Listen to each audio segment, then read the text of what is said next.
Hello, I'm Antonio Neves, and this is 3-Minute Ad Age. Does Google's relationship with its online advertisers need to be controlled by government regulation? That was essentially the central issue of an Advertising Week panel exploring a proposed Bill of Rights for those advertisers. The Monday session was hosted by Ad Age digital editor Abby Clausen.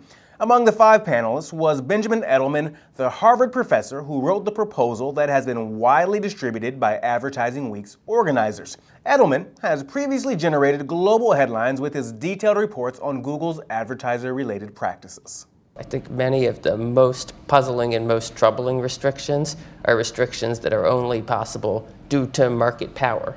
So you look at the kinds of things that a powerful ad network can do. There are things that a weaker ad network, like one with 20% market share and 4 strong competitors, wouldn't dare try. And here's a specific one. I was in Australia last month, met with some Australian advertisers. So I got out the Google terms and conditions for buying ads in Australia.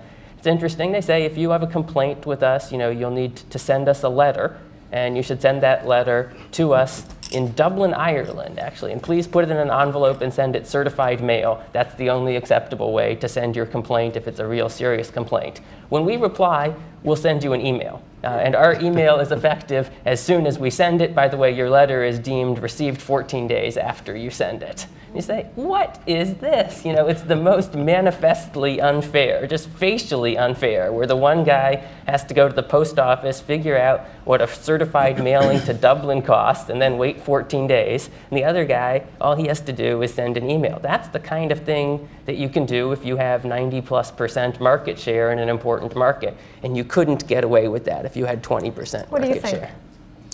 Well,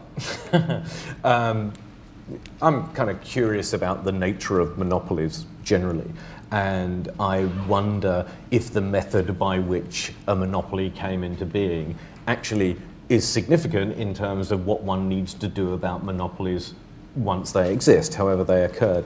And I do happen to believe that Google, which is a wholly admirable company in so many ways, that Google maybe needs to be regulated as any other monopoly needs to be regulated. And that's it for this 3-Minute Ad Age. Thanks for being with us. I'm Antonio Neves at Advertising Age in New York.